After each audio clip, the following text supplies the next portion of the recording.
yung mga ibon dun.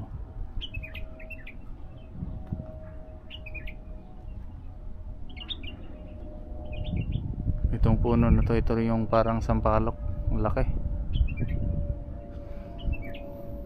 Ito yung ano niya, dahon niya, parang sampalok na parang ipilipid. Ito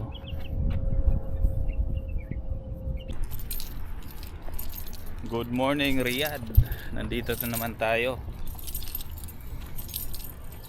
Gala muna, walking habang maaga pa, hindi pa mainit. Galing tayong bakasyon ng isang buwan sa Pinas, so mabuti ngayon na hindi na masyadong mainit. Yung temperature siguro ngayon mga 30 plus, 35 below. Dati umaabot ng 50 pag tanghali. Ngayon malamig na, lalo dito sa park, maraming kahoy.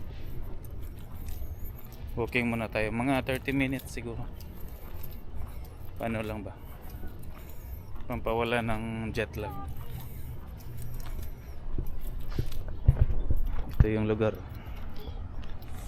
yan. Sobrang ganda ng puno. Sarap mag-walking pag maaga pa. Ganda ng entrance, oh.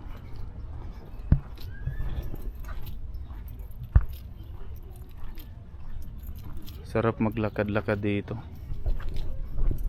Fresh yung hangin. Ikot-ikot lang tayo.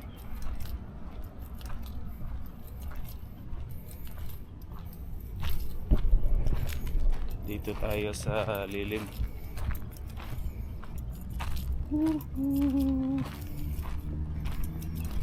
Walking.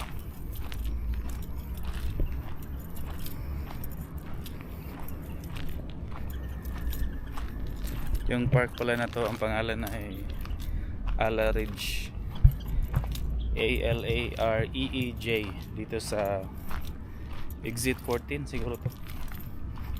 Malapit lang to sa bahay, mga 2 minutes drive. So madali lang siyang puntahan, lalo pag ganitong walang trabaho, ang bilis makapunta dito. Pag gabi maraming tao dito, lalo na dito sa park na to. Maraming nagpaparenta dito ng mga laruan ng mga bata, yung mga scooters, mga maliliit na sasakyan. Itong part na to, diyan naman sa may mga yung daming nagpipiknik kahit dito.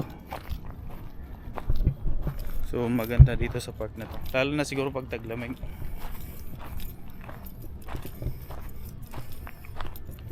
Sarap maglakad ng ganito, hindi pa mainit.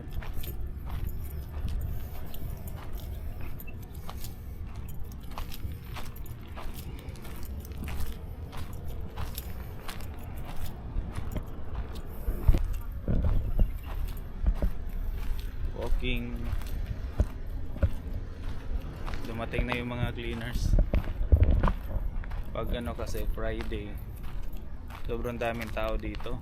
So ngayon Saturday, ang daming kalat, kailangan linisin.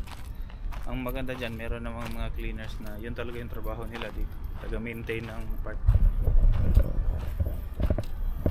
Maganda dito, puro puno.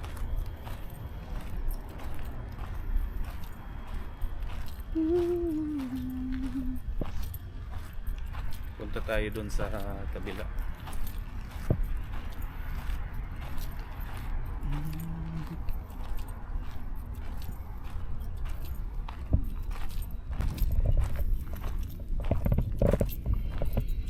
Okay, punta tayo sa unahan. Doon naman tayo sa kabilang part.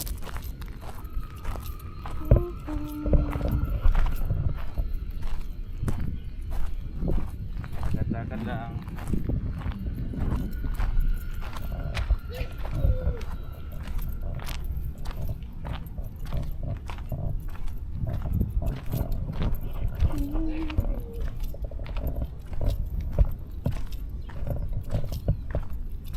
lalaki ng mga puno dito.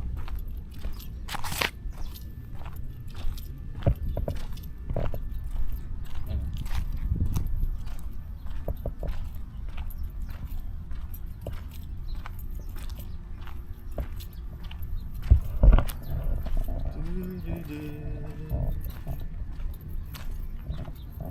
Dito tayo sa may mga puno para malilim.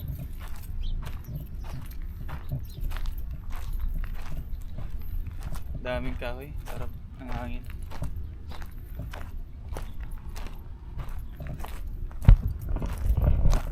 Konti lang tao ngayon kasi maaga pa. Yung mga locals kasi dito gumigising yan tanghali na kasi natutulog rin sila, mga madaling araw na rin. Kaya pag ganitong maaga pa, wala, konting-konti lang yung tao.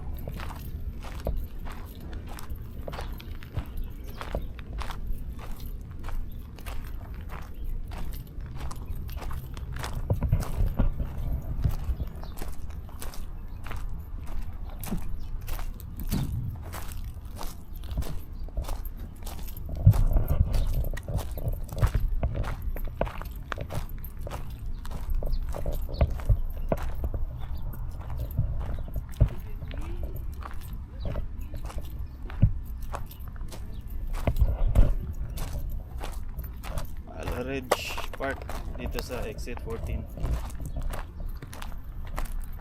Try ko lang tong ano, Osmo Action 4, yung ano nila 10-bit na dilag color profile. Tingnan natin kung maganda yung kalalabasan pag nag-edit. Mas maganda kasi daw yun pag ano ka, nag color grading. So try natin kung maganda yung result. Hindi ko pa na-try.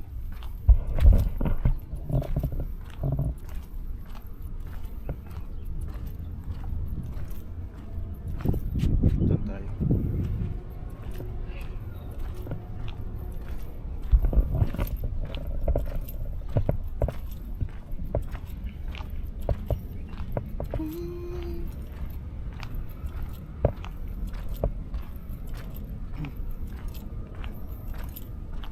Ang ganda ng klima ngayon.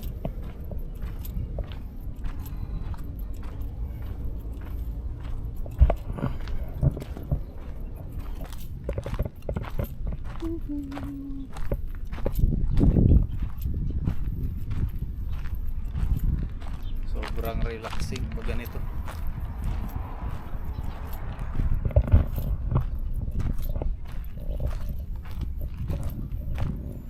Ang ganda dito. Yung puno na to, yung parang ano, parang sampalok na parang ipil-ipil.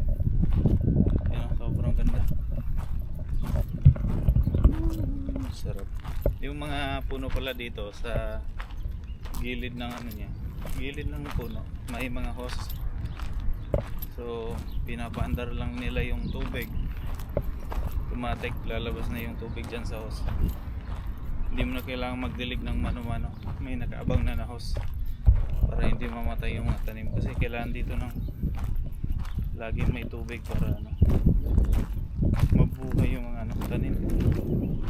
Sobrang init kasi kailangan i-hydrate yung mga tanim. Pag walang mag-aalaga nito, no, ubos to, lalo na pag summer. Ayan, sarap. Sobrang lilim, parang wala ka sa Saudi.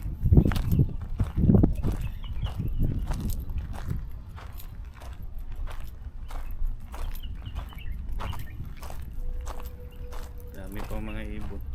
Ewan ko kung naririnig ninyo.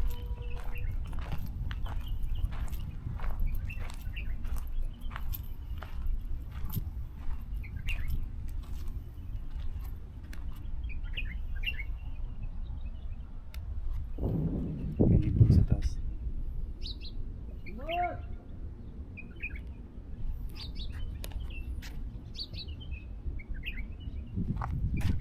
May ibon.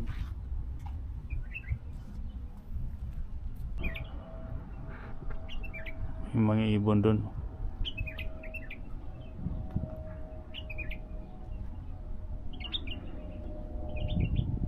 puno na to. Ito yung parang sampalok.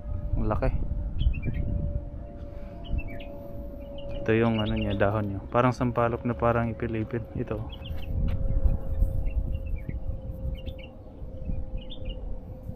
Sarap dito, no? Kahit nakaupo ka lang dito, marami kang maririnig na ano, huni ng ibon. Ito, may ibon sa harap ko. Yan, oh. Yan.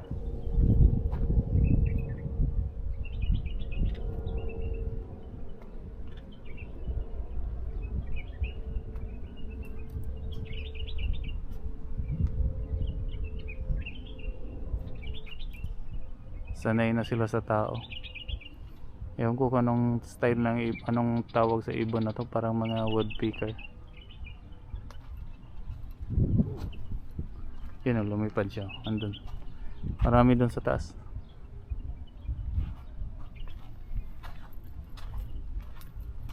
Ala Ridge Park. Sarap gumala dito. Tahimik. Diyan yung mga inflatable na mga laruan, yung mga slides. Diyan pag gabi, pinapahanginan nila yan. May mga train din, oh. Sobrang lawak ng lugar. Tingnan nyo, pag Saturday, maraming ano dyan, kalat.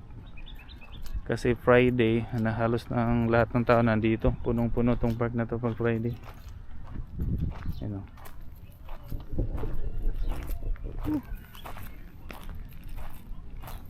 Sarap.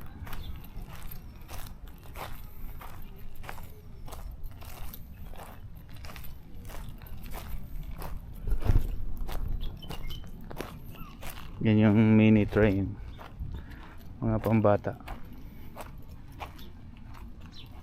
Ganda ng pagka-trim ng mga puno nila. Ito, nag-trim sila dito. Yan, ganda ng sanga. Lahat yan nakaganon. Uniform yung ano, pagka-trim nila.